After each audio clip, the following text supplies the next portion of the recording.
Saat ini Israel dan kelompok teroris masuk merangsek hingga ke kamar tidur. Sebentar, Anda bersedih untuk peristiwa 7 Oktober. Apakah Anda juga bersedih ketika bertahun-tahun invasi yang dilakukan Israel? Boleh saya selesaikan dulu? Boleh saya selesaikan? Ya.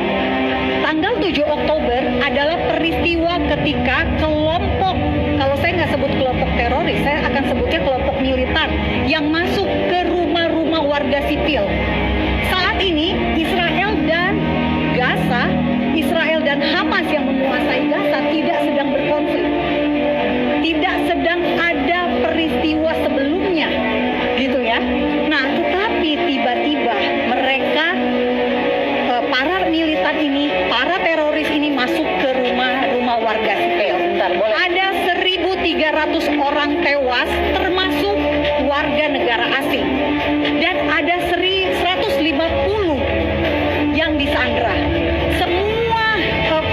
Semua mata dunia sekarang menyaksikan bagaimana penyanderaan berlangsung di abad modern. Tapi Anda Apakah kita setuju? mereka melepas juga akhirnya dengan baik-baik loh. Penyanderaan ini dilakukan karena untuk melindungi anak-anak dan wanita dari Sekarang gini, menembak. kalau penyanderaan dilakukan oleh Hamas dengan klaim dari Mbak Anggia bahwa itu untuk melindungi, tolong. Bukan klaim saya menyaksikan itu video yang beredar itu ya. Oke, sejak kapan definisi sandera adalah untuk melindungi?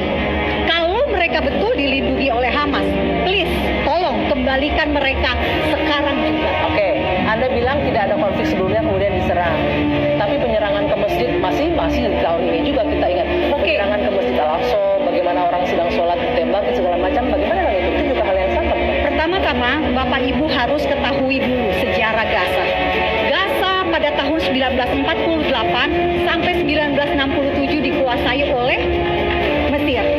Tahun 1967 ketika ada perang antara Arab Israel, perang 6 hari, akhirnya Gaza direbut oleh Israel. Dari tangan siapa? Mesir, bukan Palestina. Tetapi akibat intifada, akibat peristiwa intifada, akhirnya Israel memberikan Gaza kepada Palestina pada tahun 2005. Nah, tahun 2006 terjadi pemilu. Lalu apa yang terjadi Bapak Ibu semua? Akhirnya Gaza yang dikasih untuk perdamaian dikuasai oleh partai politik. Partai politiknya sayangnya hanya kedok. Karena setelah itu terjadi beberapa beragam aksi teror. Oke, sebentar. Mbak Haikal dan Bang Mardhani, pertama mungkin boleh direspon dulu. Ini bahwa Mbak Monik menyebutkan ini merupakan tindakan teror yang dilakukan masuk ke ruang-ruang rumah-rumah. Itulah yang saya pesankan kepada TV One. Hati-hati kalau mengundang orang. Jangan sampai terprovokasi dengan model-model yang seperti ini. Terprovokasi gimana? Iya, karena beliau dengan nyata menyatakan teroris di tempat-tempat umum, di mana seluruh masyarakat Indonesia sedang berduka. Jadi informasi yang didapatkan oleh Monik ini informasi yang salah. Gitu loh. Saya kan baru pulang dari sana. Bukan katanya-katanya. Penyerangan ini akan dilakukan lebih dulu oleh Israel. Penyerangan ini akan lebih dulu. Nanti akan diungkap. Sekarang yang dunia menyaksikan itulah genocide. Alasan ini memang sedang ditunggu. Dan kalaupun Hamas tidak menyerang, sudah ada persiapan untuk melakukan penyerangan. Penyerangannya dilakukan tanggal 7, tanggal 8. Hamas mendahului. Informasi ini nggak bakal sampai kepada dia. Karena dia hanya mendapatkan informasi sepihak. Kita ini yang datang ke sana, yang tahu persis situasi, menyaksikan gitu loh. Hari ini nih, dunia sedang menyaksikan genocide. Mereka sudah 11 jam tanpa makanan, tanpa listrik, tanpa air, tanpa internet, tanpa berita. Sudah 11 jam lebih. Sementara hari ini kapal induk Amerika sudah mendarat sampai di Mediterania bersama dengan sekutunya, dengan Inggris dan lain-lain. Kita nggak dapat informasi apapun. Serangan yang dilakukan balasan oleh Israel bahkan memblokade, memutus aliran listrik dan air itu apa? Kalau bukan juga Benyamin Netanyahu sebelum melakukan penyerangan, dia melakukan pembelaan diri. Coba silahkan pergi dulu. Perginya kemana? Udah sampai di perbatasan tidak boleh pergi, suruh balik lagi. Saya menghubungi teman-teman satu persatu. Silahkan pergi dulu maksudnya? Kan Benyamin berkata sebelum dilakukan pembalasan, pergi dulu, kosongkan. Dia akan melakukan pembalasan dan akan membuat rata di Twitternya, akan membuat rata bumi Gaza. Terus orang-orang bertanya, perginya kemana? Karena udah sampai di perbatasan tidak boleh pergi. Akhirnya mereka pergi kemana? Itulah pembunuhan massal yang direncanakan. Mereka pergi ke kampus. Ternyata kampusnya dibom. Bahkan Akhirnya rumah mereka sakit pergi pun ke rumah belum sakit. ada. Nah, ini Rumah tindakan sakitnya ini dibom. apa? Dan hari ini sudah tidak ada orang yang bisa memberikan informasi karena semua sudah habis. Jadi dunia sedang menyaksikan genocide. Come on gitu loh. Ada sedikit rasa hati nurani gitu loh. Sementara yang dilakukan, saya harus bantah dulu. Sementara yang dilakukan Hamas kemarin dengan informasi yang sepihak itu tidak ada sampai 1.000 sekian. Yang ada adalah Hamas dalam hal ini menghantam militer Israel yang tanggal 8 besok akan melakukan penyerangan Palestina. Dan jangan lupa, pembunuhan itu terjadi setiap saat. Ketika dibalas terus yang ngebunuh rutin nggak dibilang teroris. Ini yang saya bilang tadi, ketika berdekade lamanya apa yang dilakukan oleh Supaya Israel jalan yang tidak benar. dihitung sebagai tindakan yang juga teroris. Ya. Kita catat dulu ya. Tahun 2005 Israel keluar dari Gaza, lalu Hamas berkuasa di Gaza.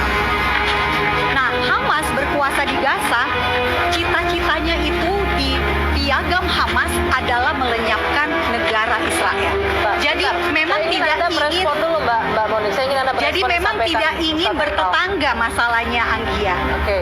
Di Hamas, di Hamas Charter, di piagam Hamas, mahasiswa-mahasiswi yang ada di sini bisa belajar dari isi piagam Hamas itu. Apakah menurut Anda mahasiswa-mahasiswi yang akan menjadi pemimpin bangsa, piagam itu adalah piagam yang cinta damai? Yang diracuni oleh Monik yang cuman berandaskan piagam.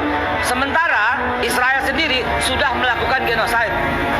Saya punya koin tahun 1927 digunakan di seluruh Palestina. Ini mata uang Palestina yang sekarang sudah musnah. Itu ada tulisan Ibraninya loh. Ya. Itu ada tulisan Ibraninya. Boleh dicek? Boleh saya cek? Terang aja masih berani. Ada nggak? Memang dengerin. Boleh nggak saya cek? Boleh nggak saya Memang lihat? jelas ini memang bahasa Ibrani. Poinnya yang ingin Anda sampaikan bahwa Dulu ada berusaha dihapuskan. Palestina. Sekarang berusaha dihapuskan oleh Israel. Iya. Itu yang terjadi sekarang. Benar nggak ada tulisan bahasa Ibrani? So what gitu loh. Memang bahasa Ibrani. Bahasa Ibrani. Karena Palestina, wilayah Palestina itu didiami oleh orang Yahudi.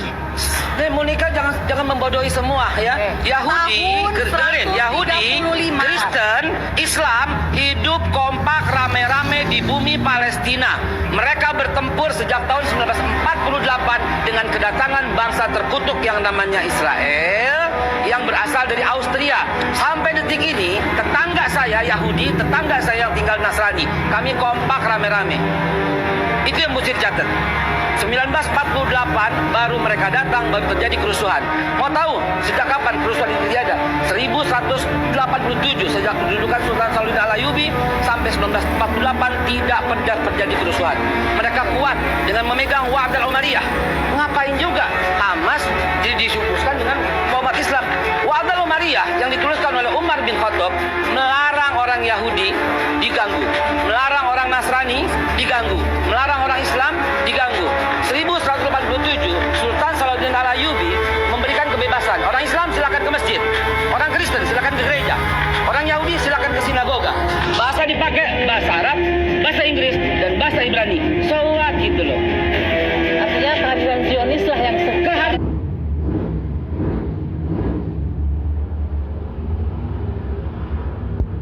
Zionis yang membuat ini rusuh. baik. Jadi di situ gitu masalahnya. Baik, kita